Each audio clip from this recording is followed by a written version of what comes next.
Welcome back, ladies and gentlemen, to the How to Tie Fishing Knot series, and today's knot is the improved clinch knot, also known as the fisherman's knot. Today I'm out on the water. It's mid-July. These fish are on some deeper brush piles, so I normally use this knot when I'm tying on some sort of search bait, whether it's a beetle spin, crankbait, or in this case, one of my favorite lures to use both midsummer and into the fall is a lipless crankbait. Vertically jigging these over the top of some brush piles can produce a lot of fish. I'm actually set up on two different brush piles right now behind me, and there are a ton of crappie here. And I'm actually going to bring up a question I want to ask you about fish population in lakes. We're going to do that in a second. Let's get into actually how to tie the knot. Normally I like to use either a braid, straight braid to the whatever search bait I'm using, or some sort of braid with a leader, whether it's mono, fluorocarbon. I don't like using monofilament when it comes to search baits anymore. I just found that braid or fluorocarbon doesn't twist as much. Let's just get into tying the knot. It's a very simple knot. It's probably the first knot I learned how to tie. And all you're going to do is you're going to take the tag end, you're going to put it through, in this case the O-ring, or if you're using some sort of hook, you just put it through the eyelet of that bait. You're going to take about 4 to 5 inches of the tag end, pull that through, and you're going to take your index finger and your thumb of your right hand, you're going to hold the tag end with that, and then you're going to take the index finger and your thumb with your left hand and hold the main line going back to your rod tip. You're going to wrap the tag end while keeping your middle finger between the two lines, creating a loop. You're going to wrap that tag end around the main line going back to the rod tip. I like to do it 5 to 7 times. Now this is going to create some sort of spiral around the main line. You're then going to take that tag end and you're going to put it through the loop that you created with your middle finger of your right hand. Now if you just left it here and pulled it tight, that would be called the clinch knot. What makes it improved is that when you pulled that tag end through where the loop is in your middle finger, you actually created a second loop. And you're going to take the tag end and put it back through that second loop, which makes it the improved clinch knot. Now you're going to wet it, and before you slide it down towards the eyelet, or in this case the O-ring, you're going to want to make sure that all those loops kind of stand up vertical. They don't get bunched up. You don't want them bunched up because that could create problems and cause your line to wear, or that knot to wear down and snap.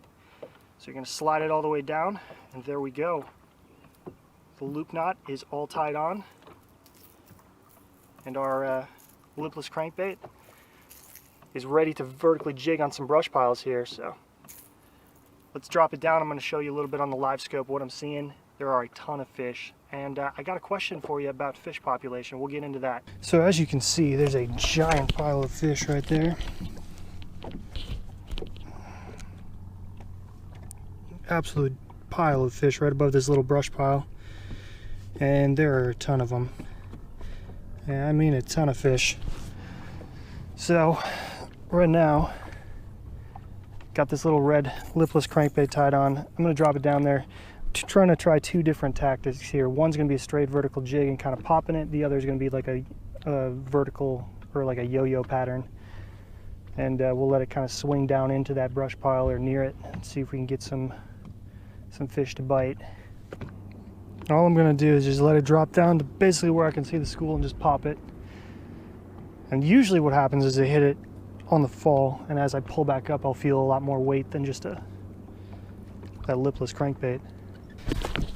There they are. There's that school right below the boat. Wraps around the rod tip.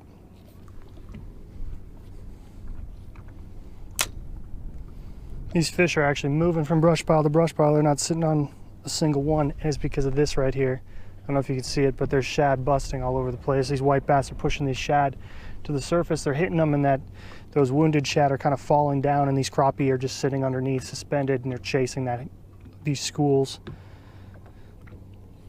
Looks like they moved to a brush pile a little further away, so I'm going to flip it out there. So I can get close enough. There's that brush pile. That's 20 feet out, so I'm just kind of flipping it out, letting it kind of yo-yo back to me.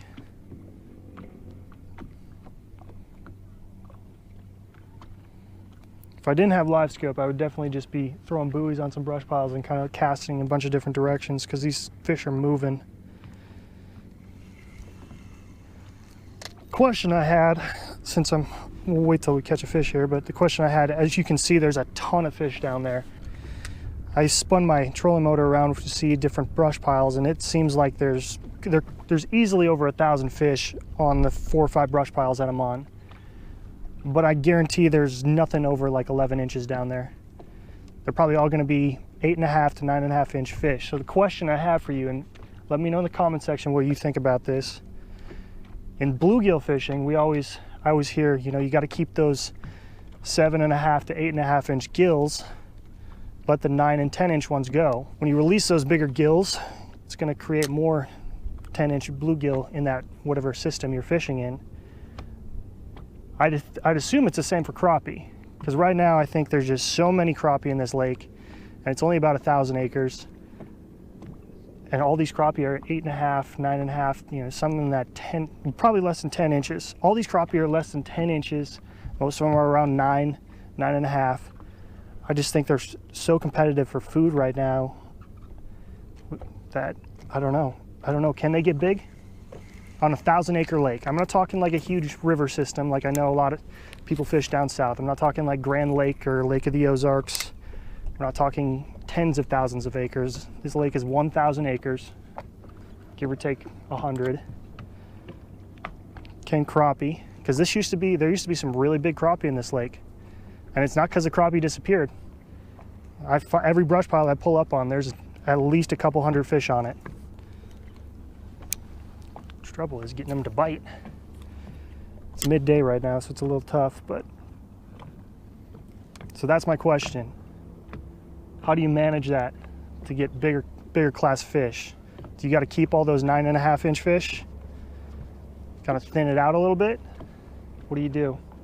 Because it's not the population problem. Like, we're not shortage of crappie on this lake that I fish. I know there's probably some people in the forums that say we are, because, you know, I've made a few videos on this lake, but I guarantee you just look at this.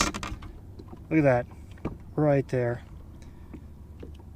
I mean, there's easily 100, 150 fish on that one brush pile alone, and that's a small brush pile. There he is. There he is. Oh, yep, see, that's another. He's about a 9-inch fish. They're all cookie cutters. There are a ton of them down there, and they're fun to catch too, especially lipless crankbaits, any type of search bait pattern where you can mix it up where you're not just kind of holding that jig right in front of their nose. Don't get me wrong, that's fun too at times, but if you're fishing with kids and they kind of, you know, want to cast something out, but also they need to vertically jig something, they can do it with this.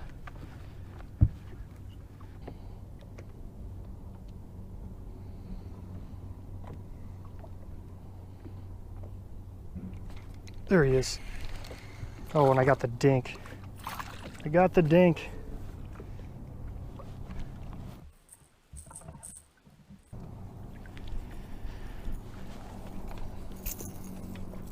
The first two are definitely bigger than this guy.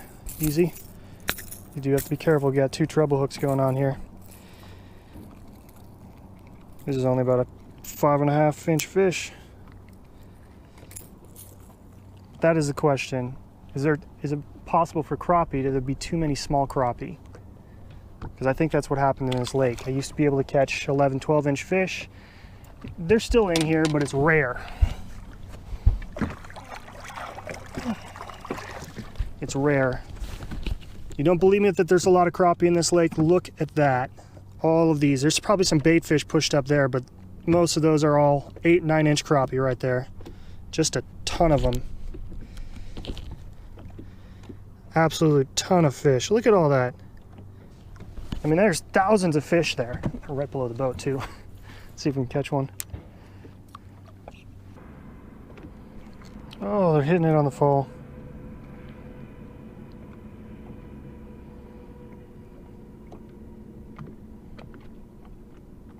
There he is. Got him. Hit it on the drop. Ooh, that's a better one.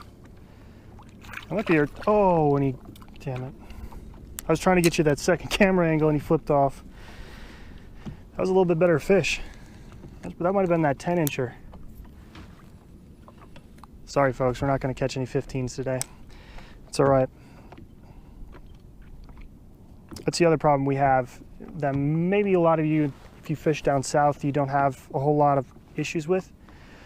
We'll have really good sized crappie, but the problem is one year they'll be on one lake, the next year they'll be on the next, and if you only have 5-6 lakes to fish from, that's not a big deal.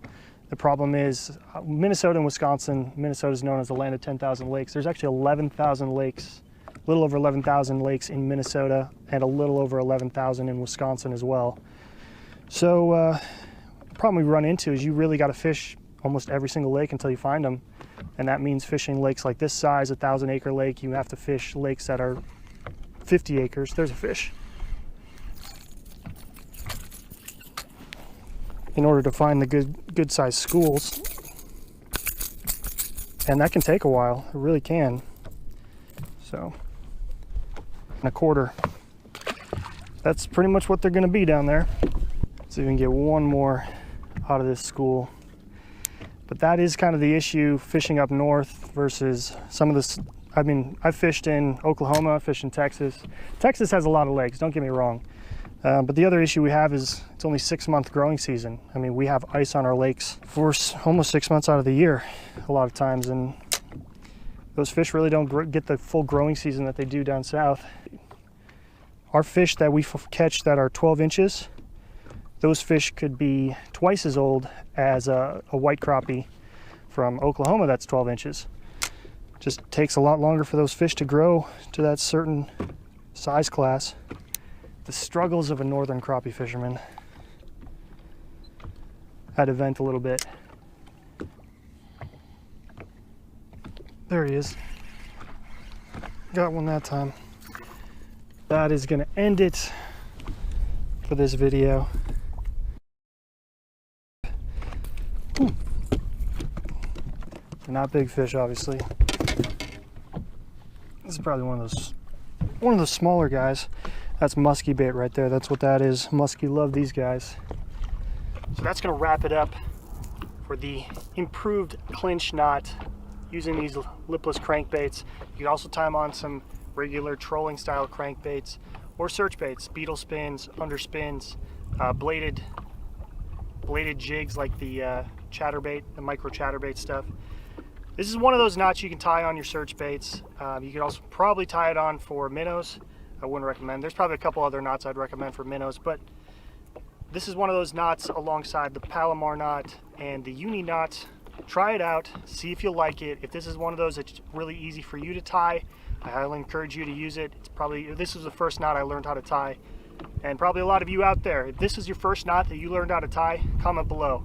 Let me know. So that's going to wrap it up for me. I hope you enjoyed the video in this How to Tie Fishing Knot series. More to come. Stay tuned. See ya.